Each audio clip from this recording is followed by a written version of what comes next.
Trump sabe, presiente y además está consciente, para ese verso, de que va a perder las intermedias. Me has dicho que tú tienes una teoría, una hipótesis al respecto, de que inclusive las élites están haciendo como un experimento con Trump, ¿no? Uh-huh. Ya Trump terminó diciendo: un gran honor hablar con Petro, amo a Colombia. Diego Rusarín suele decir que todo se subordina a las condiciones materiales. Es correcto. Que las prácticas sociales se subordinan a las condiciones materiales y que nada se explica sin el contexto material de las cosas. Y yo creo que no, hay bastante evidencia que incluso es al revés. Es decir, caray, me encantaría que pudiéramos ver esa conversación de Diego Rusarín contigo. Bueno, aunque no sé qué tanto mérito sea derrotar a Chumel Torres, que no sabe la diferencia entre ser de izquierda o de derecha. Claro. O a Carlos Muñoz, que repite las mismas hipótesis de los panistas, de que el pobre es pobre porque todavía anda en redes sociales Carlos Muñoz. Yo prefiero ese tipo de contenido en las redes. Sí, eso sí. De estar filosofando y estar pensando de manera existencial a las pendejadas que publica. Con perdón se ha dicho, Omar, discúlpame la grosería. ¿Has visto algunos de sus programas en Grupo Fórmula? Y hay pedófilos mexicanos y hay empresarios y políticos de alto nivel en México que aparecen en los archivos EPSI.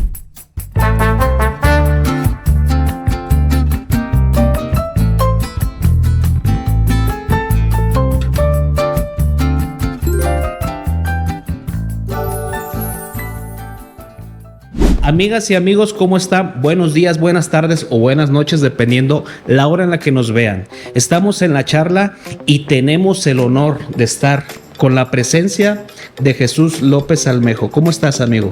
¿Qué tal, Omar? Pues muy contento de repetir una charla contigo. Prometimos que íbamos a estar de nuevo para culminar aquellos temas que nos habían quedado en el tintero y bueno, mira, aquí estamos de regreso. Muchísimas gracias, Jesús. Vamos a platicar sobre lo que muchos ahorita comentamos. El país de las democracias, Estados Unidos, se ha visto en una convulsión. Precisamente hay un ataque a la democracia, a las instituciones formadas por Estados Unidos. ¿Tú qué opinas al respecto, Jesús? Mira que es una pregunta súper interesante, querido Omar, porque Donald Trump en el año 2015 irrumpió en la política estadounidense como una figura que parecía imposible, que con las formas que rompía y los moldes del político políticamente correcto para poder ganar reelecciones, Trump disruptivo, grosero, misógino, vulgar en muchas ocasiones. En aquellas primarias del año 2015 se presentó como un hombre que, aunque era multimillonario y que venía de la clase privilegiada, estaba por fuera del establishment. El establishment, este conjunto de corporaciones empresariales y políticas que forman el gobierno de Estados Unidos. Entonces empiezan las primarias del Partido Republicano, que empiezan un año antes, y se descabeza a Jeb Bush, el hermano de George W. Bush, que en ese tiempo tenía el estigma de haber llevado a la ruina económica a Estados Unidos por las largas e infructuosas guerras estadounidenses en Afganistán y en Irak sin resultados concretos. ¿A qué me refiero con resultados concretos? Sin que hubiera debilitado al Talibán y sin que en Irak hubiera llevado la gobernabilidad a un mejor nivel, a un mejor estadio, cuando derrocaron a Saddam Hussein. Parecía más bien una venganza de Bush, de Baby Bush, para completar lo que George Bush padre no había podido hacer. Entonces Trump llega, descabeza a Jeb Bush, ridiculiza a Ted Cruz, le empieza a decir lying Ted, el mentiroso, dice que su mujer es una ugly woman, una mujer fea, y luego se refiere a Marco Rubio como el mini Marco. Es decir, empieza con estas formas de poner apodos a los contendientes primero del Partido Republicano. Y la gente reaccionó por ver cómo al establishment tradicional, al políticamente correcto, lo despedazaba un grandul que venía y se comportaba y ponía desorden. Entonces se convirtió en un activo de votos para el Partido Republicano. En esas elecciones al año siguiente, porque arrasa en las internas del Partido Republicano, queda como el candidato. Y en 2016 Donald Trump repite la fórmula que les había aplicado los propios republicanos a Ted Cruz, a Marco Rubio, a Jeb Bush, poniéndoles apodos a todos ellos, y en la elección se enfrenta contra Hillary Clinton, a la que le empieza a decir Hillary, de killer, de asesina, y además le empieza a decir crooked, corrupta o inmunda. Entonces, la misoginia y ser vulgar y ser políticamente incorrecto parecía que ya no afectaba, sino que esa disrupción se convierte en un activo para que se encumbre políticamente. Sin embargo, aquí hay que ser muy claros. Trump no ganó en el voto popular. Recordamos que Estados Unidos tiene lo que se conoce como el colegio electoral, en donde los estados tienen una cantidad de electores proporcional al número de representantes en la Cámara de Representantes, que básicamente van estado por estado. Vamos a poner esto, ¿no? Si Arizona tiene 3 votos en el colegio electoral, 3 electores, porque tiene 3 representantes, y por ejemplo California 58, porque tiene 58 congresistas, que se convierten en 58 electores, el ganador lo toma todo. Entonces, si tú has estado por estado ganando la elección, entonces los 3 votos de Arizona o los 58 de California son para ti. Así le ganes por un solo voto al contendiente, el winner takes all, ¿no? El ganador lo toma todo. Por eso es que ganó Texas, que ganó la Florida, y luego viene, entonces ya más o menos están definidas las costas para el Partido Demócrata, excepto la Florida, que se convierte en un estado péndulo, y luego tienes los estados del centro, que son generalmente rojos, generalmente son republicanos, con algunas excepciones, y luego tienes los estaditos del Snow Belt, del cinturón de la nieve, ¿no? Iowa, Wisconsin, Michigan, que van para un lado y para otro. Y entonces Donald Trump pierde en el voto popular, es decir, Hillary Clinton a nivel nacional, entre los votos de los grandes estados como Nueva York, Illinois, donde está Chicago, una contienda cerrada en la Florida, una contienda cerrada también en Texas, una contienda abismal hacia el Partido Demócrata en California, pero pierde la Florida y pierde Texas y pierde otros estados. Entonces, pero ella tiene más votos en el voto popular, demográficamente hablando. Pero en el colegio electoral, Hillary Clinton pierde y Trump se convierte en presidente. En esta extraña democracia, Omar, en donde por su estructura política electoral no gana el que tiene más votos populares, sino el que tiene más votos en ese colegio electoral, ¿no? Que responde a 200 años atrás. Que en esencia entonces no ganan por el voto popular. No. Porque si contara cada voto de cada persona, sería diferente el resultado. Sí. Vaya democracia, ¿no? Sí, pues básicamente los estados pequeños están sobrerepresentados. Los estados geográficamente delimitados y con menos demografía, pero mayoritariamente blanca, casi terminan pesando en el colegio electoral, algo muy similar a los grandes estados como California, Nueva York, que tienen muchísima más demografía plural. Población. Entonces, en ese sentido, el colegio electoral es muy interesante porque le puede dar, decíamos, la victoria a un candidato que no necesariamente tenga la mayoría en el voto popular, pero que estado por estado, como el ganador lo toma todo en cada estado, si junta la suma de victorias adecuadas que le permita ganar el colegio electoral, vamos a pensar que gana Oklahoma, que gana Dakota del Norte, Dakota del Sur, Carolina del Sur, Carolina del Norte, que gana en Virginia, ¿no? Pues termina siendo al final en el colegio electoral más votos que el que solo gana California. Sí. Pero demográficamente California tiene más votos populares. Y económicamente pesa mucho más. Pesa mucho más, claro. Entonces, ese, digamos, sería un ejemplo de cómo los votos del colegio electoral de estos estados republicanos le pueden tumbar, digamos, en el colegio electoral peso a un estado grande como California. Pero fíjate que me preguntabas el impacto de Trump a la fortaleza institucional de Estados Unidos, a la que yo denomino como una hegemonía en decadencia, pero con mucha capacidad material de hacer daño. Donald Trump en estos momentos tiene en una verdadera encrucijada al propio Partido Republicano, que se está medio dividiendo. ¿Por qué? Porque quiere impulsar una estrategia que se llama gerrymandering. El gerrymandering se traduce como redistritación, que significa, y eso generalmente lo impulsa el Partido Republicano, son bien inteligentes, Omar, porque lo que hacen es, en un estado, cuando ven el estado demográficamente en donde se ubican los votantes generalmente del Partido Demócrata, que son las minorías asiáticos, los afros, los hispanos, la mayoría de origen mexicano, etcétera, que generalmente votan, no siempre, pero mayoritariamente al Partido Demócrata, lo que hacen estos en la redistritación es hacer un distrito gigante. De un distrito gigante en donde incluyes a todas estas minorías, sacas nada más a un solo congresista. Perdóname la ignorancia. ¿Los distritos pueden abarcar diferentes estados entonces? No. Okay. Dentro de un estado. Dentro de un estado. Ok. Dentro de un estado, los distritos. Entonces, en donde hay demasiados votantes demócratas, en la redistritación, cuando es aprobada por ley, entonces pones a casi todos los votantes de tu partido contendiente en un solo distrito grande, del cual no solamente va a salir un diputado. Claro. Y en donde hay poblaciones güeras, blancas, WASP, White Anglo-Saxon Protestants, que generalmente votan al Partido Republicano, ahí haces varios distritos. Entonces, es una manera de que aunque no crezca la población, ya entendí, crecen los diputados porque le hicieron varios distritos. Sí, claro. Y es una manera de compensar el peso demográfico. Independientemente de que no sea, es que como no se cuenta voto por voto, así es, casilla por casilla, sino distrito por distrito y elector por elector. ¡Qué trampa!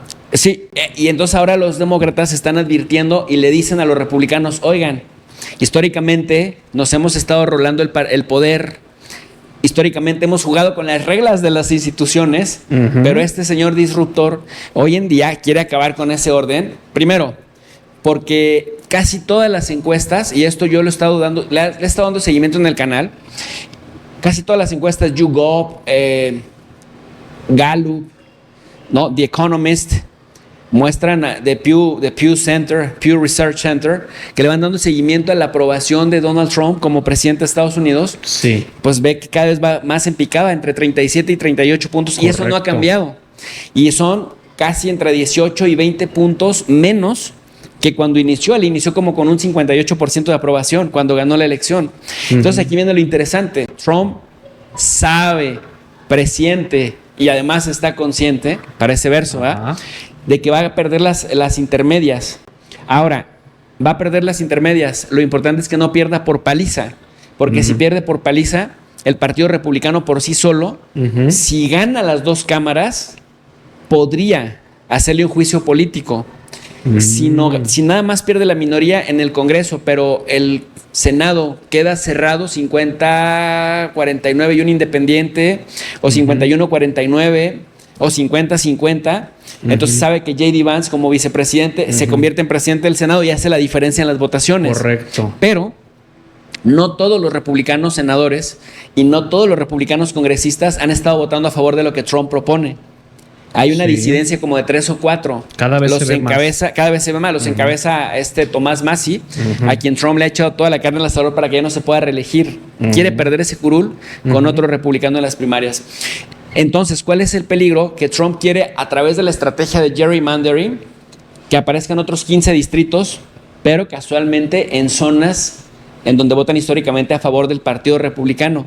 Entonces, lo que advierten los demócratas es que esa estrategia y el filibusterismo, con esto Trump quiere tener de manera superficial a más congresistas que al convertirse en electores, pues básicamente estén de su lado, para no perder por paliza la elección intermedia.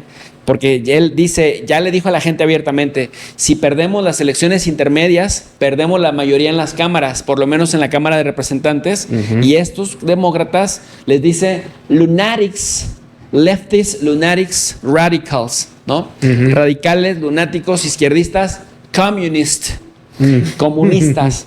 Me van a hacer juicio político y adiós a la época dorada que está viviendo Estados Unidos conmigo, porque we are back, estamos de regreso. Estados Unidos es una nación súper respetada. Y dice, y bueno, si me hacen juicio político, pues imagínense, acabarán con el pueblo. Ahora se viste como pueblo.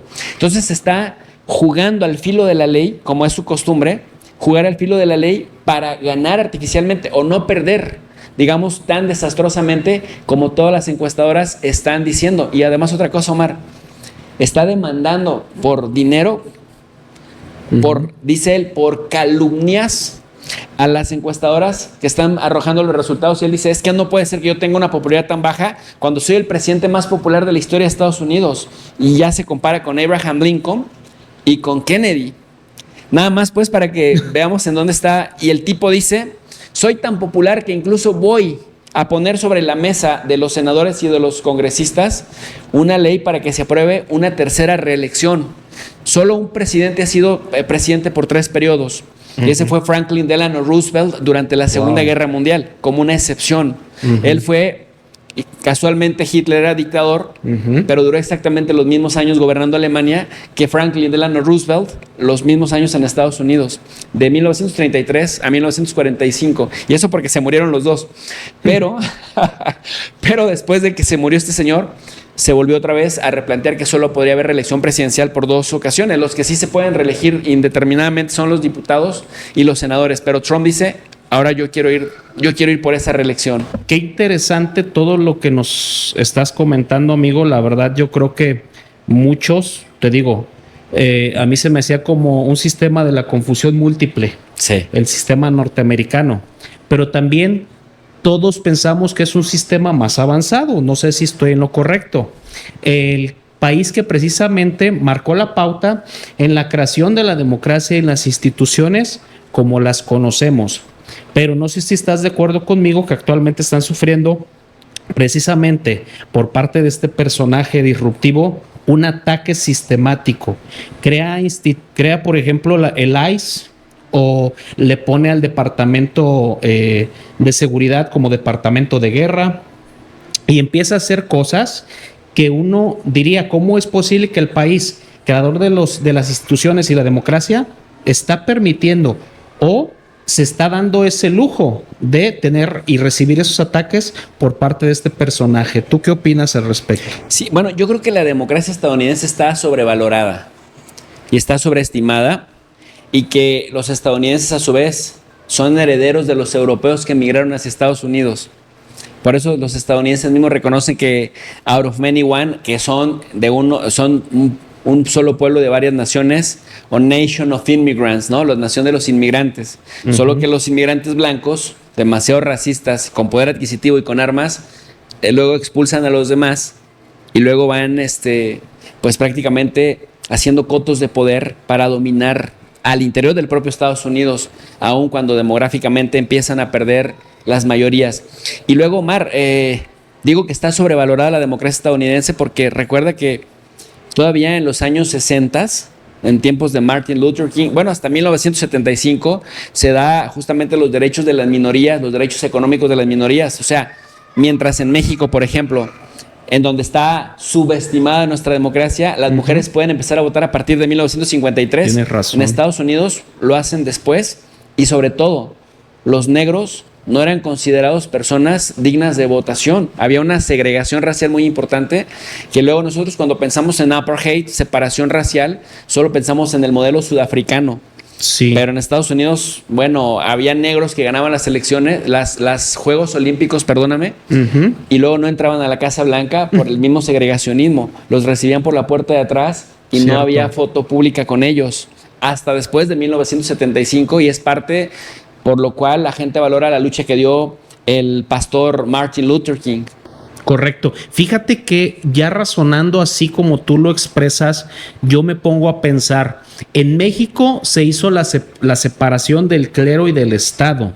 Y por ejemplo, uno cuando ve allá declaraciones de los políticos siempre rematan con la frase Dios bendiga América, ¿no? Sí. O inclusive con la Biblia ahí. Digo, bueno, se supone que hay una variedad en la libertad de creencia en ese país, pero pues entonces, ¿dónde quedan los que no profesan esa religión en Estados Unidos?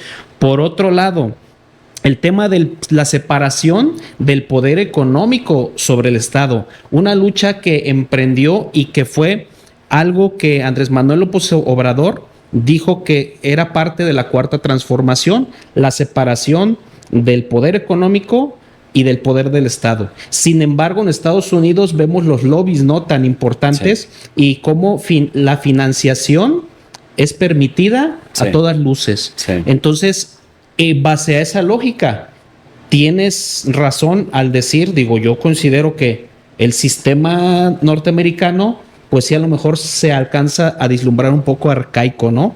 En ese sentido. Bastante. En comparación al sistema mexicano, que sí, todavía estamos avanzando, necesitamos avanzar mucho más. Más sin embargo, al hacer esa comparación, creo que sí gozamos de mayores contrapesos en ese sentido, ¿no? ¿Y sabes algo, Mar? Por ejemplo, el cabildeo, la gente que no sabe qué es el cabildeo, es la gestión estratégica por parte de grupos de presión sobre tomadores de decisiones, tanto en el Poder Legislativo como en el Poder Ejecutivo, para lograr influir en sus decisiones. Por ejemplo, los electricistas, por ejemplo, el consorcio de las armas, los que venden azúcares, los que venden alimentos procesados. Diversas industrias contratan a sus grupos de presión para que ejerzan influencia sobre los legisladores, para que produzcan leyes que les favorezcan, claro, o para que no produzcan las leyes que les afectan. Pero eso nos lleva a otro fenómeno, por eso digo de la sobrevaloración o sobreestimación de la democracia estadounidense, que de pronto a mí me genera ciertas dudas. Y tú dímelo y que la gente que nos está viendo lo diga. Por ejemplo, en Estados Unidos existe un fenómeno que se llama revolving door o puerta giratoria. ¿Qué significa esto?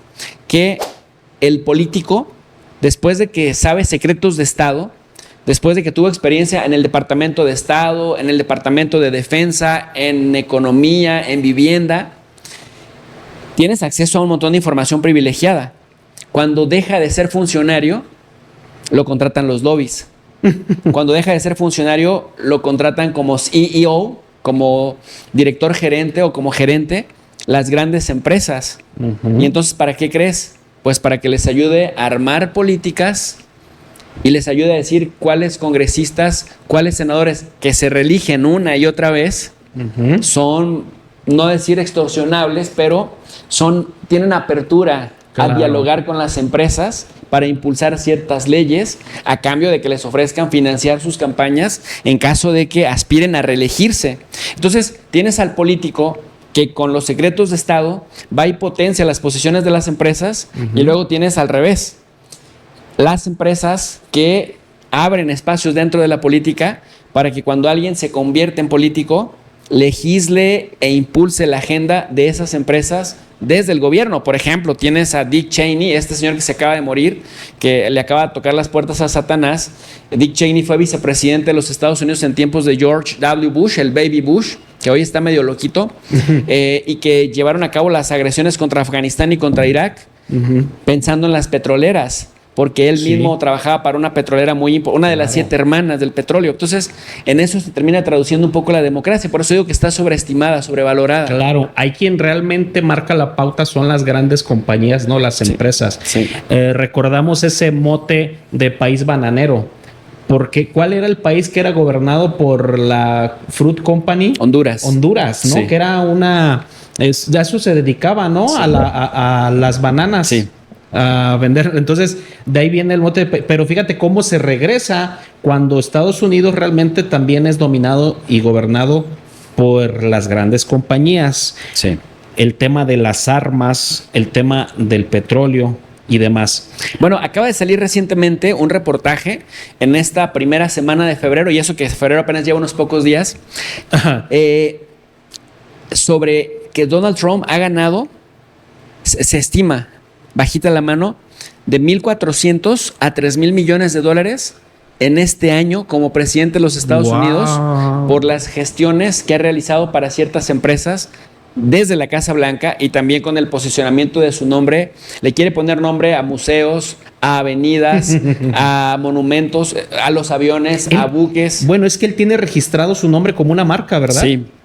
Entonces, al utilizarla, pues tiene que cobrar. Pero le acaba de pasar algo horrible, vergonzoso, y que le supo dar la vuelta. En Estados Unidos, en Washington para política doméstica, Omar, es maravillosa. Yo creo que es una de mis ciudades favoritas en el mundo. Tiene inclusión a museos, inclusión a actividades culturales gratuitas. Los estudiantes, puedes pasar hambre, pero no te quedas sin el enriquecimiento cultural de la ciudad. Eso es maravilloso. Y hay mucha inclusión social, hay mucha protección de grupos vulnerables. Por eso cuando hablamos de Washington en política exterior nos da miedo, pero Washington como ciudad para política doméstica es otra cosa. Bueno, en Washington hay un lugar maravilloso que alimenta el gobierno federal, que se llama el Kennedy Center. Históricamente es el Kennedy Center. Bueno, pues el orangután naranja de la Casa Blanca le puso Trump Kennedy Center. Sí escuché. ¿Qué Tienes crees? razón. Se le empezaron a caer los contratos, artistas cancelaron sus presentaciones, instituciones artísticas dejaron de ir a presentarse, el lugar se vino abajo a partir de que este señor, porque además Washington es progresista, entonces es anti-Trump, para decirlo en pocas palabras. Se le cayeron los eventos, la actividad cultural se le empezó a morir. ¿Y qué crees que dijo? Bueno, pues el Trump Kennedy Center, debido a que los demócratas y otras administraciones lo han descuidado, vamos a dejar de tener actividades, vamos a parar para arreglarlo, porque está tan deteriorado que necesitamos invertirle unos 200 o 300 millones con, claro, dinero de donadores privados para modernizarlo y que sea el lugar de las artes escénicas con mayor alcance mundial, y se va a cerrar por 2 años. Se va a abrir, se cierra a partir de julio de 2026 y se va a abrir hasta 2 años después, cuando él ya no sea presidente. El fenómeno Trump definitivamente ha sido disruptivo. Tú, por ahí en 2, 3 charlas que hemos tenido en privado, me has dicho que tú tienes una teoría, una hipótesis al respecto, de que inclusive las élites están haciendo como un experimento con Trump, ¿no? Están tanteándole. Me parece, Omar, que Trump es la parte más vulgar y más descarada, pero sincera en el sentido de, a pesar de que el tipo es muy mentiroso y de verdad creo que está disasociado de la realidad en muchas ocasiones, pero en lo que no miente es en que Estados Unidos solo se mueve por interés económico y por acrecentar el dominio para seguir teniendo más capacidad de explotar los recursos de otras naciones. Pero claro, no es lo mismo decir quiero y aunque no se pueda, lo voy a lograr, y aunque para ello tenga que mover a las Fuerzas Armadas, otros eran más políticamente correctos, otros hablan de negociación, otros hablan de dar, de dialogar, de la ayuda humanitaria que históricamente Estados Unidos dice que da. Hay grandes teóricos de las relaciones internacionales que hablan de la teoría de la ayuda externa, para qué sirve la ayuda externa y el papel que jugaba la USAID, que por cierto Trump medio desapareció, pero no desapareció del todo, porque a partir de esconder un poco los verdaderos intereses políticamente correctos, los disfrazaban de negociaciones. Trump en eso sí ha sido sincero.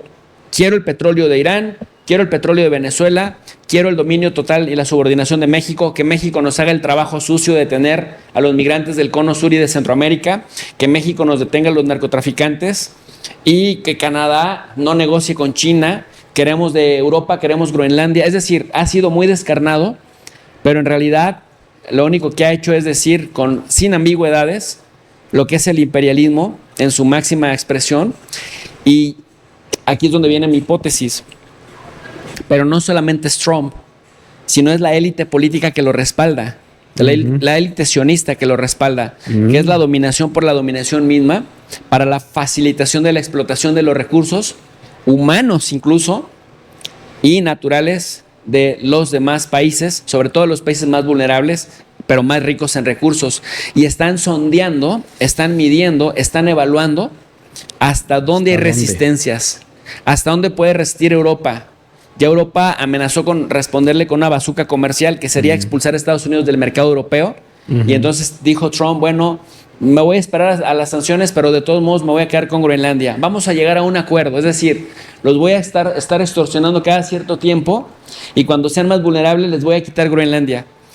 De hecho, le acaban de preguntar en esta primera semana de febrero, que inició también igual de intensa que enero, le acaban de preguntar, ¿no?, sobre si es real su interés por estos países, y dice, sí, tan real como que voy a convertir a Canadá en el estado 51, Groenlandia el estado 52 y Venezuela es probable que sea el estado 53. Entonces, bueno, es descarnado, pero creo que están midiendo hasta dónde resisten los pueblos. Dónde se puede. Lo que es un hecho es que Naciones Unidas es una caricatura. López Obrador, el expresidente de México, le decía es un florero porque nada más está de adorno. Yo lo que digo es que Naciones Unidas, imagínate, como internacionalista, yo digo, bueno, Naciones Unidas fungió ahí como una plataforma mínima para el diálogo. Lo único que teníamos. Lo único que teníamos. ¿Sí? Pero responde a una estructura de los años 40. Correcto. Y el mundo y las dinámicas sociales, políticas, comerciales y económicas han evolucionado en 80 años, han cambiado. Entonces ya no responde a esta época. Es como si hoy quisiéramos correr a 250 kilómetros por hora en un bocho. Sí, que en su momento el bocho fue útil, era un carro fuerte, funcional, pero no lo puedes hacer correr a 250 kilómetros en una autopista. Vehículo alemán. Un vehículo alemán, ¿no? Para ciertos fines determinados sociales de esa época. Entonces, cambia el mundo, cambian las tendencias. Naciones Unidas se atrasó y nos queda claro que con el estilo Trump, nuevamente el enfoque realista de la teoría de relaciones internacionales más dominante, que sostiene que en un mundo anárquico todo interés se define en términos de poder, y el que tiene más capacidades materiales y más disposición para usar las capacidades materiales es el que se termina imponiendo, bajo la óptica de que lo que uno gana el otro lo pierde y viceversa. Volvemos entonces a una lógica de guerra fría en donde hay que avasallar al otro porque cada centímetro que le cedamos es un centímetro perdido. Y por ejemplo, los chinos tienen otra mentalidad. Los chinos dicen, esto no es una competencia, sino una alianza. No me importa si eres de izquierda o si eres de ultraderecha. Si yo gano en una negociación contigo, tú ganas. Y así le dan ganas a los izquierdistas y a los derechistas del mundo de colaborar con China. Estados Unidos te dice, no, vas a hacer lo que yo te diga, vas a hacer planes de ajuste estructural, vas a tener el sistema político que yo te diga, o incluso el presidente o dictador que yo te diga. Y es bastante intimidante. ¿Lo hacen por desesperación o lo hacen por intimidación? ¿O por qué hacen? O sea, porque tú diste el ejemplo de China, que de veras practica el comercio ganar. Sí. Pero Estados Unidos es extorsionar. Claro, Estados Unidos busca la dominación total para que se le facilite la explotación de recursos de los otros países. Por esta visión que te decía, la visión de, dicen ellos, el mundo es como es y no como debería. Y con nosotros, el que tiene más garganta, traga más pinole. ¿Y quién está haciendo esa prueba, ese experimento con Trump? Mira, te voy a poner un ejemplo. Jeff Bezos, el magnate multimillonario de esta plataforma de Amazon, y luego tiene también esta conglomerado Blue Sky, me parece que se llama Blue Jet, estos cohetes que le compiten a SpaceX. Sí. Bueno, acaba de aportarle $41 millones para que se produzca este documental, este filme, Melania. Ok. Melania, por supuesto, que quiere su papel protagónico, y muchos dicen que quieren imponer la narrativa para que se aleje de la discusión que quien presentó a Donald Trump y a Melania es Jeffrey Epstein. Sí. Oye, ya que tocaste ese tema, qué tremendo todo lo que se está conociendo con la desclasificación de estos documentos. Si quieres, ahorita regresamos a eso, nada más para que no se nos vaya la idea. Entonces, imponer la narrativa con un documental. Donald Trump quiere tener contenta a Melania, quiere ser la protagonista, y ahora que está tan vapuleado por los archivos Epstein, decir, no, yo soy un hombre de familia, mi esposa, etcétera. Bueno, Jeff Bezos le invirtió, vamos a decirlo así, $41 millones para que se llevara a cabo ese filme y se pueda pasar también en sus plataformas, en Netflix y en Amazon Prime y en todas estas. Pero al día siguiente de que se inaugura, de que se estrena, se dice así, ¿verdad? Estreno. Sí. Va el secretario de guerra, Pete Hegseth, a las empresas de este señor para decirle que el gobierno de Estados Unidos va a impulsar los vuelos a la luna, los vuelos espaciales, quizás no solamente con SpaceX, sino también con él, que es la competencia de Elon Musk. Ok. Y con esto se va a embolsar mínimo, por lo bajito, contratos de 10,000 hasta 20,000 o 30,000 millones de dólares. Entonces dime si para un uso personal invertir $40 millones para quien los tiene no es negocio, cuando a cambio vas a recibir contratos por 10,000 o 20,000 millones de dólares del Estado, cuyo presidente se vio beneficiado por una acción concreta. Esos millonarios son los que experimentan ese tipo de cosas con un presidente como Trump, y son los que le dicen, presidente, ¿viste cómo reunió a las petroleras? Por cierto, ya pasó un mes de que secuestraron a Nicolás Maduro. ¿Viste cómo reunió a las petroleras a los grandes magnates que le decían, presidente, nosotros sí queríamos invertir en Venezuela, pero mientras esté Delcy Rodríguez y su hermano gobernando, no hay garantías de que primero nos regresen lo que nos paguen, en función de lo que nosotros calculamos que nos deben por las expropiaciones que llevó a cabo Hugo Chávez. No es buen negocio. O sea, ellos están analizando que no les va a dar ese negocio. No les va a dar y no quieren invertir mientras Trump no les garantice que va a haber un cambio de régimen, que hasta este momento no lo ha habido. Entonces, imagínate, Omar, están haciendo experimentos, ven hasta dónde pueden presionar para ver hasta dónde Trump a su vez puede presionar con el aparato del Estado, que es un aparato muy fuerte el de Estados Unidos, pero decía Max Weber, toda imposición genera oposición. Quiere decir que a cada acción corresponde una reacción y quiere decir que también todo impulso de imponer algo va a tener sus resistencias. ¿Y qué tan costoso va a ser quitar esas resistencias? Es lo que están experimentando. Wow. Sí nos vuela la cabeza al escuchar estas cosas, amigo Jesús. La verdad que admiro tu capacidad de análisis y que bueno, ya lo estamos viendo. Hay muchas cosas que luego comentamos que son teorías de la conspiración y yo creo que al escuchar personas como tú, ahorita hay muchos que nos ven y que dicen, se me hace que tal vez se está aventando hipótesis un poco sacadas de la chistera, pero luego la realidad es más fuerte y nos sorprende muchas veces que la ficción.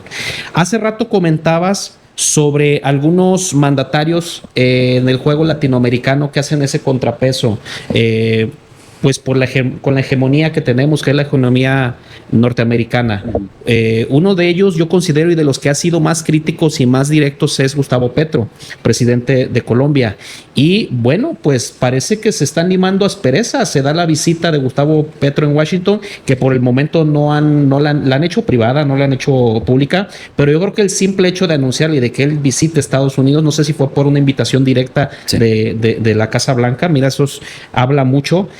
¿Cómo le das lectura a esa situación? Sí, parece que una gestión del senador Ron Paul, que es dentro del Partido Republicano de lo más decente que hay, y logra hacer que se llamen por teléfono, que tengan un diálogo, porque la apuesta de Gustavo Petro es que Trump tiene malos consejeros, que le potencian a partir de la estigmatización de países con gobiernos que son críticos de Estados Unidos, pues potencian justamente la animadversión de Trump por esos países y por los gobernantes de esos países. Sin decirlo, elegantemente se refiere a Marco Rubio. Marco Rubio es un hijo de cubanos conservadores que huyeron de Cuba con la dictadura, pero no la dictadura de Castro, como le llaman ellos, sino de Batista, que era pues el achichincle de Estados Unidos antes de los Castro. Y que Marco Rubio se puso como consigna personal acabar con la dictadura, dice él, de Nicaragua, de Cuba, de Venezuela y de los que se opongan, porque dice que no puede permitir izquierdas comunistas en el hemisferio occidental. Así es como Estados Unidos se refiere a América Latina y al continente en general, el hemisferio occidental, Western Hemisphere. Le llaman en sus documentos oficiales ilegales, o sea, legales. Ya. Petro tiene la teoría de que Marco Rubio entonces alimenta la animadversión de Trump y le dice, deme la oportunidad de dialogar en persona, cara a cara. Trump no va a ir a Colombia, pero le dice, usted venga, el centro de gravedad soy yo. Y entonces le tienden la cama, lo ponen en la lista de la OFAC. ¿Qué significa esto? En lista de narcotraficantes o defraudadores, en donde le congelan todos sus bienes. Trump y Marco Rubio acusan a Petro de ser narcotraficante sin pruebas, pero parece que esto no les importa hoy en día las pruebas. Incluso le cancelaron la visa, ¿no? Le cancelaron la visa y finalmente se da este diálogo. Petro para esto tiene 3 grandes pecados que en Estados Unidos, en estos momentos, en este Estados Unidos de este momento, son imperdonables.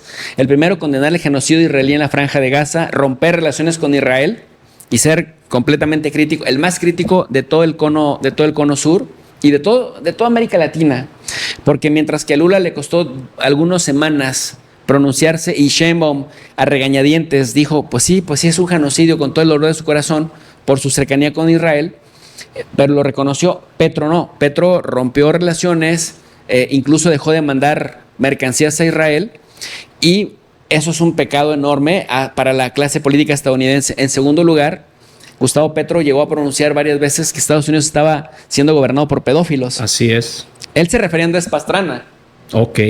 Pero pues se refiere a la relación de Andrés Pastrana, un presidente derechista de Colombia entre 1998 y 2002, que ahora está dando clases de moral y le dicen, ¿cómo usted puede dar clases de moral si tiene 33 viajes registrados en el Lolita Express, el avión en donde cometían abusos sexuales en contra de menores de edad, que ahora les quieren llamar mujeres menores de edad cuando son niñas en general, y en las islas de Epstein, y además se le documentó una relación con Ghislaine Maxwell. Bueno, pero Petro también mandó ese mensaje, ese es para Pastrana, mi rival político interno en Colombia, pero también esta ley directa para los pedófilos que gobiernan en Estados Unidos. Claro. Y el tercer delito o el tercer gran pecado para que Trump lo odiara es que Petro habla de una resolución conjunta del problema del narcotráfico. Dice, no es posible que solamente a los países que ofertan la droga la nombren culpable o le echen toda la responsabilidad del gran problema de drogadicción que hay en Estados Unidos, y ellos con su sistema bancario, con sus casas de cambio, con sus policías, con sus sistemas de vigilancia, con sus instituciones y con el enfoque que le están dando al tema de la droga, pues no hagan nada. Correcto. No es posible. Entonces, les tumba un poco o bastante el mito de solo México, Colombia, Ecuador, Bolivia, Perú son culpables de nuestro problema. Nos mandan, dicen, nos mandan un montón de drogas, nos mandan a todos los locos de sus manicomios y a todos los presos de sus cárceles. O sea, son mentiras que insultan a la inteligencia de cualquiera. Pero es Trump, que está acostumbrado a lidiar con la mentira. Y de pronto se da este acercamiento. Entonces Petro lleva un montón de documentos en donde dice, presidente, compare mis logros en materia de lucha contra las drogas versus los de Duque, su aliado, aliado de Netanyahu también, y versus los de Juan Manuel Santos y los de Álvaro Uribe.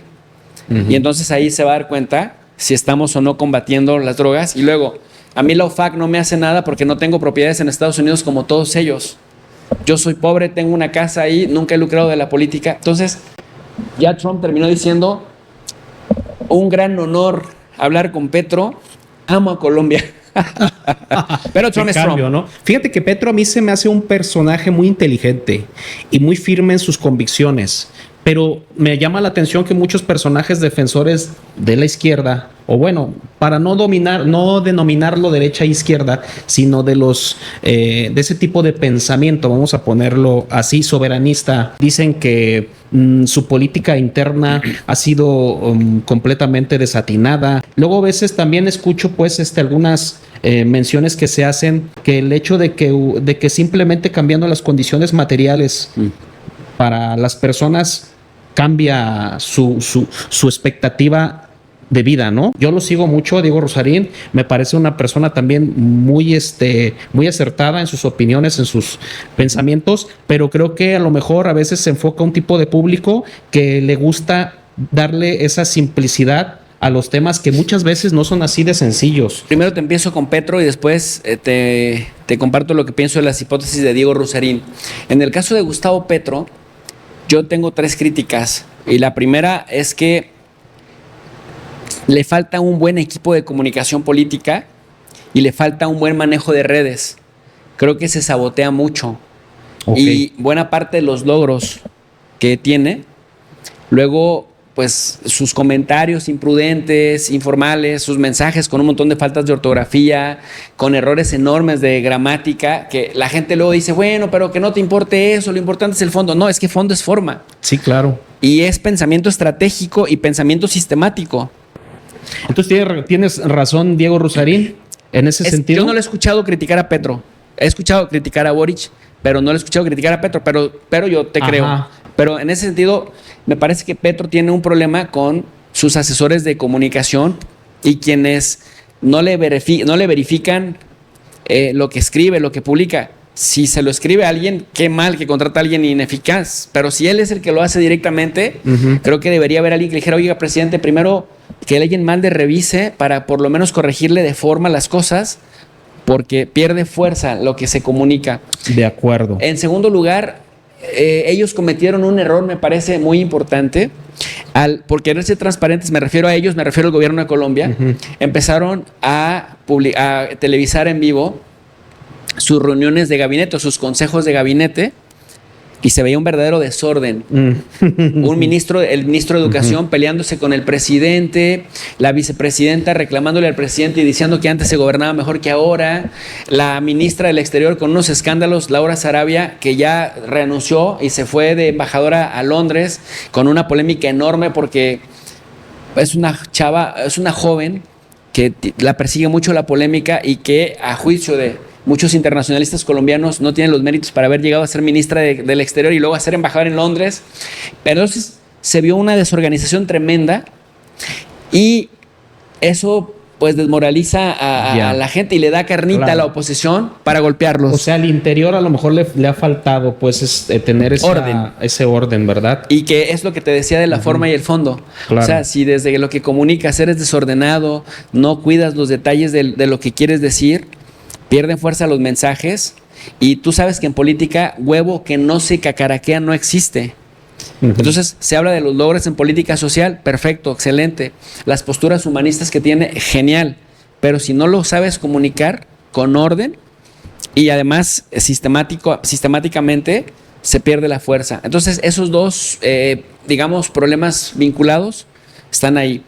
Y luego el que se deshizo de buena parte de su grupo, del grupo que le ayudó a gobernar en Bogotá. Petro fue alcalde de Bogotá. Y luego a una parte de ese equipo se lo trajo al gobierno federal de Colombia. Y luego después por defender a un señor que se llama Armando Benedetti, que también tiene una cola larguísima y antes era opositor. La pregunta es, ¿qué le debe Petro a ese señor para haber preferido deshacerse de su núcleo de idealistas como él, que llegaron a gobernar con él a la presidencia? Correcto. Y de pronto le fueron renunciando todos, además en vivo, televisado. Wow, y eso le quitó fuerza, digamos, a su liderazgo. Y si a esto ya le sumas lo complejo que es gobernar un país como Colombia, que tiene grupos armados en combate directo, cometiendo atentados, asesinando activistas, bueno, le quita mucha fuerza a su liderazgo. Pero aún así tiene 47 o 46% de aprobación en su gestión. O sea, si la reelección en Colombia fuera permitida como lo fue en tiempos de Juan Manuel Santos o en tiempos de Álvaro Uribe, creo que Petro podría reelegirse, pero es probable que quien logre ganar sea Iván Cepeda, el izquierdista, senador izquierdista que precisamente viene encabezando las encuestas. Pero mira, pasaron dos cosas que yo creí que no iban a pasar. Trump respaldando a Milei en Argentina hizo que Milei ganara por paliza en las intermedias. Es cierto. Y después Trump respaldando al Tito Asfura, el papi a la orden de Honduras. Bueno, pues los hondureños hicieron fraude. Las instituciones electorales hicieron fraude para que ganara este señor, como decía Felipe Calderón, haya sido como haya sido. Sí. Entonces, Iván Cepeda, que le conviene a Petro que gane Iván Cepeda, porque no lo va a perseguir, porque son aliados ideológicos y porque tienen a los mismos enemigos en Colombia y tienen una visión de hacer política parecida, va punteando las encuestas. Ya las elecciones me parece que son en mayo de este año. Sí, ya está cerrando. Pero ¿quién te quita la posibilidad de que Trump diga, si gana Iván Cepeda, yo no voy a colaborar con Colombia? Wow. Tiene que ganar el candidato o la candidata de derecha. Y mira que son unos tontorrones los de... Así, haz de cuenta que son...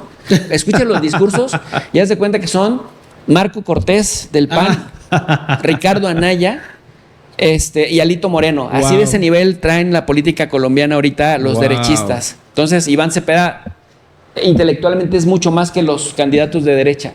Pero no se sabe con la injerencia de Estados Unidos, Omar. Sí, es que todo puede cambiar. Esta visita de Petro a Washington, híjole, yo creo que a muchos de derecha los trae, pero con las tensiones y los nervios de punta, ¿no? Sí. Esto en el caso de Petro. En el caso de Diego Rusarín, me parece que creo que está haciendo una tesis doctoral. Y cuando tú estás haciendo una tesis de posgrado, estás tan clavado en la explicación de enunciados que parezcan muy científicos, que se escriban y se redacten y se pronuncian de manera abstracta, que de pronto crees en el viaje de la redacción de tu tesis de posgrado, que entre más abstracto seas, más científico o más filósofo te escuchas y te sientes, y pierdes de vista que en realidad los científicos somos precisamente los traductores del pensamiento y la redacción abstracta con la simplificación y la claridad para el resto de la gente, para los que no se especializaron en lo que tú te estás especializando. Eso por un lado.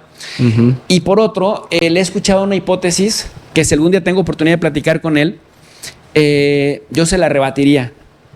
¿Cuál es? Diego Rusarín suele decir que todo se subordina a las condiciones materiales. Es correcto. Que las prácticas sociales se subordinan a las condiciones materiales y que nada se explica sin el contexto material de las cosas.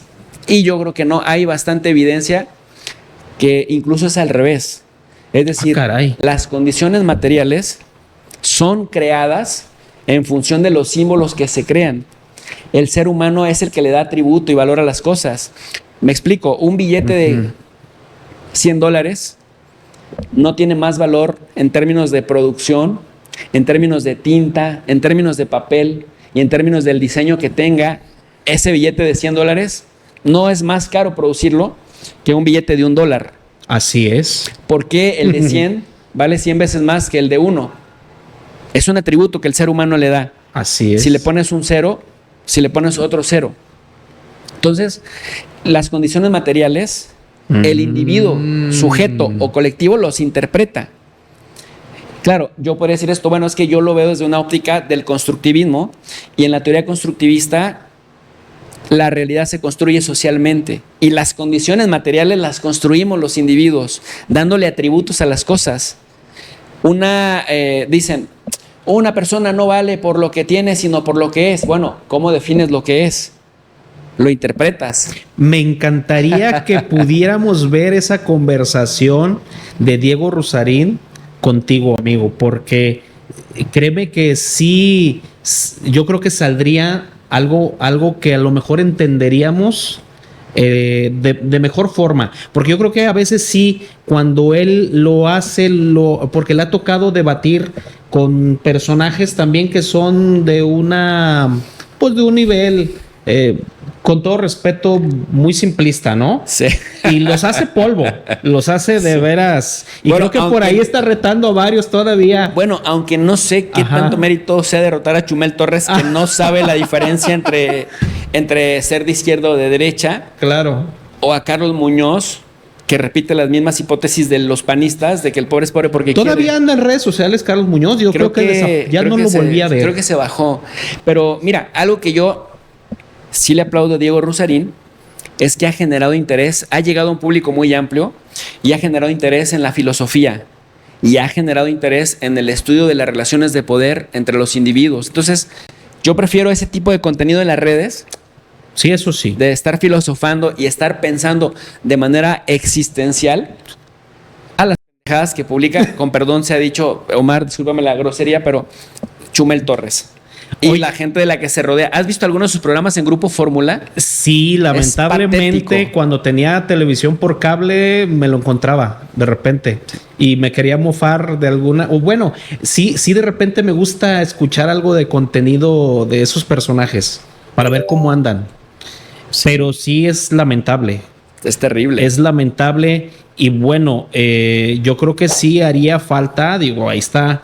A nosotros, digo, yo me pongo como espectador, me gustaría ver una plática, una charla o un debate de altura entre Diego y alguien como tu persona, amigo. Ojalá igual si por ahí alguien puede mandarle el mensaje o si nos llega a ver, que ojalá. Tenemos amigos en común, así que creo que podemos hacer algo. A mí me encantaría. Si nos y yo creo contacto. Que como yo somos muchos, que sí nos gustaría que exista un intercambio de altura. Sobre todo, ¿sabes por qué, Omar? Porque el contenido se mejora y se eleva el nivel de análisis en las redes sociales cuando entiendes que el debate no es una pelea a sombrerazos o a ofensas. Que él a veces así lanza los retos, ¿eh? No lo he escuchado. Es más, hasta dice, vámonos al ring a ponernos unos...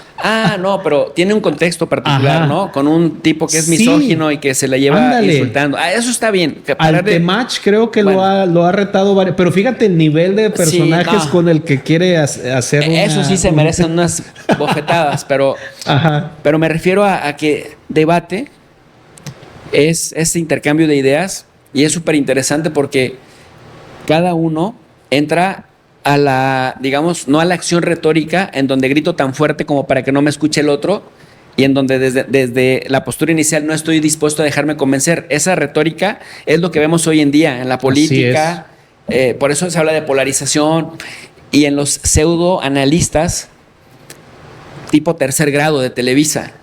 Pero cuando vas a un debate que lo ves desde el enfoque racional, decir, vamos a poner los mejores argumentos sobre la mesa, porque si pones tu mejor argumento, me obligas a poner mi mejor argumento, y si yo no conocía lo que estás hablando, me obligas a aprender de lo que estás hablando, Claro. y viceversa. Claro. Entonces es ganancia para los que están interactuando y ganancia para los que están escuchando. Claro, vamos a preferir siempre ese reto a la inteligencia, ese reto al pensamiento, para poder evolucionar y sacar algo positivo, algo bueno. Le mandamos un saludo, un abrazo a Diego Rosarín. No creo que vea esto, pero si alguien lo ve y le puede mandar un comentario, porque a mí me encantaría, digo, ahora sí que no sé si, discúlpame amigo, si a lo mejor estoy haciendo algo indebido, pero muchos pensamos que nos merecemos un intercambio de ideas de altura entre dos titanes. Digo, cada quien en su respectivo ámbito, ¿no?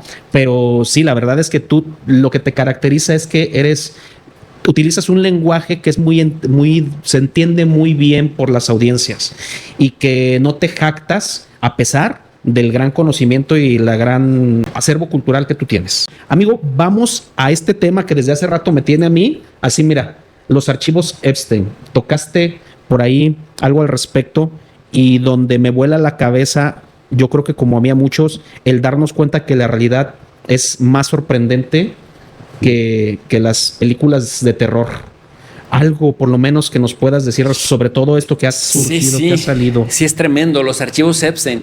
A ver, decirle a la gente que cuando hay demandas o hay denuncias o hay querellas, pues se van archivando todos los documentos que se vayan dando. Y hay muchas denuncias que se fueron archivando de gente que decía, este señor y aliados de él, millonarios, empresarios, políticos influyentes, cantantes, escritores, gente de la farándula, brokers de la bolsa de Nueva York, gente del cine, me abusaron cuando era menor de edad y abusaron a otras 1,200 personas. Entonces fueron archivando las diferentes denuncias desde los años 90. Cuando hablamos de los archivos Epstein, hablamos de todos esos documentos que fueron guardando las autoridades de Estados Unidos, a los que en algún momento algunos les dieron eco, pero a la mayoría, al 95 o 96%, lo dejaron archivado. Hay fotografías, videos, audios de estos abusos. Información muy fuerte, y es la que han dejado más o menos. Y descripciones duras. Incluso hay desde quejas, es decir, que también esto, no toda acusación es sinónimo de que sea certera. Así es. Pero hay declaraciones juradas ante la autoridad, y tú sabes que eso sí es delito. Sí, claro. Firmar una declaración juramentada y que luego resulta que no es cierta, te genera al que denuncia, pues un problema legal. Y entonces lo que se archiva son 6 millones de páginas, de las cuales nada más han revelado 3 millones. Y ahí aparece el nombre del presidente de Estados Unidos 5,300 veces. Wow. Como violador, vamos a ponerlo así nada más, quien abusaba de jovencitas de 13 y 14 años, quien las obligaba a tener sexo y también ayudó a traficar, de acuerdo a las declaraciones que aparecen en esos archivos. Así es. Entonces, la obligación del Departamento de Justicia sería darle seguimiento y darle cauce para que todos los que ahí deslindar responsabilidades, dicen los abogados. Pero el Departamento de Justicia en estos momentos está gobernado por una persona que fue empleada de Donald Trump, que fue su abogada. Entonces, ella sigue creyendo que no es secretaria del Departamento de Justicia, sino que es abogada de Trump, porque censuraron algunos nombres de los multimillonarios de Estados Unidos, pero no censuraron el nombre de quienes acusaban. Entonces están protegiendo más al abusador potencial que a las víctimas potenciales. Y en lugar de verificar o rechazar o falsear, están dando por sentado que son mentiras y que el presidente es inocente, y el mismo Trump dice, aunque yo haya aparecido ahí 5,300 veces y aunque el Departamento de Justicia no quiere revelar el otro 50% de lo que falta, que es terrible. Yo soy inocente y ahí me declararon que soy inocente y que no tengo nada que ver con nada. Es como todo lo contrario. Es asquerosísimo y por ahí, porque incluso se habla de rituales caníbales. Sí, no es muy fuerte. Quiero darle lectura a un mensaje que está circulando en redes sociales que expresó en algún momento el presidente Vladimir Putin. Dice así: las élites occidentales están acostumbradas a saciar su apetito de carne humana y a llenar sus bolsillos de dinero. El baile de vampiros está llegando a su fin. Hoy se confirma, luego de que los archivos Epstein se mostraran como algunos personajes de la élite norteamericana se reunían para tener este tipo de prácticas. Ahora nos damos cuenta de que esto que decía Vladimir Putin, pues no lo decía nada más al aire. Imagínate la información que tiene. Y tiene hace mucho, y él decía eso, que eran unos dófilos, todos esos calificativos que pensábamos que era una forma de atacar, pero que nos damos cuenta que es cierto. Y hay pedófilos mexicanos y hay empresarios y políticos de alto nivel en México que aparecen en los archivos Epstein. Ahora, aparecer en los archivos Epstein per se no te hace delincuente, pero sí levanta suspicacias de invitaciones a cenas particulares, a cenas privadas, a eventos privados. Claro. Y hay quienes aparecen hasta 77 veces, como el dueño de TV Azteca, Ricardo Salinas Pliego, el que juró que no se iba a doblar ante el Estado mexicano y ya está pagando en abonos chiquititos la deuda con la hacienda pública. O el expresidente Carlos Salinas de Gortari y Omar. Y esto lo podemos conectar con el escándalo de su hijo Emiliano Salinas Ocelli, líder de la secta NXIVM. Ese no lo había escuchado. Bueno, Keith Raniere, este gringo neoyorquino que desde Puerto Vallarta y desde Monterrey operaba con el tráfico de videos sexuales y también practicando sexo sádico con las hijas de grandes empresarios mexicanos, de grandes políticos, a las que las marcaban como bestias. Lo hacía en Australia, en Estados Unidos, en Reino Unido, y lo vino a hacer a México. Y, por ejemplo, las hijas de Vicente Fox, las hijas de este Junco de la Vega, del dueño de Reforma, muchas personalidades que participaron y que le ayudaron a hacer sus cursos de liderazgo, y se iba a foguear los hijos de las élites, pero luego les convencían de dejarse manosear desnudas y de que los marcaran, les grababan y luego las extorsionaban para 1000 cosas. Entonces hay un patrón ahí. Y él está involucrado, o sea, lo señalan de que participaba en estas cosas. Bueno, hasta bailaban sus cumpleaños, hasta bailaban sus aniversarios de Keith Raniere, lo tenían así como una especie de deidad. Las élites panistas y priistas de México. Oye, los que van y se dan golpes de pecho, ¿no? Para que veas. Y esto tiene esa relación con las prácticas que hay en estas élites pedófilos liberales a gran escala. Así que el tema es delicado porque esto nos decía que los comunistas son come niños y parece que los que comen niños son las élites liberales, pero además que son archivos desclasificados del propio Departamento de Justicia de Estados Unidos. O sea, no es el medio patito que publica que sacó ahí para hacer clickbait. No, es información delicadísima. Parece que se comunicaban por el BlackBerry, ¿no? Y que por eso son tantas, porque dicen, oye, ¿por qué tantas páginas? Creo que tuvieron que ir sacando conversación por conversación, irla transcribiendo, ir sacando toda esta información que incluye videos, que incluye fotografías y nombres y listas de gentes importantes, y que se habla de que pues esto lo hacía en gran parte la inteligencia israelita, ¿no? Claro. Dicen que están haciéndole blackmailing a Donald Trump y algunos otros funcionarios de alto nivel. Blackmailing se traduce como extorsión. Tengo esta información de ti.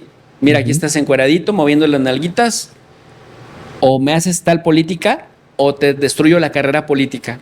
Pero como Trump, al ser tan disruptivo, se acostumbra al escándalo, pues convive con eso. Pues qué fuerte, amigo. Vamos a dejar este tema para una segunda, o tercera charla, si te parece. Muy bien. Porque sí, la verdad, es un tema que nos va a dar, apenas se está sabiendo. Entonces lo vamos a dejar por ahí para una siguiente charla, si te parece. Nos platicaste de muchas cosas.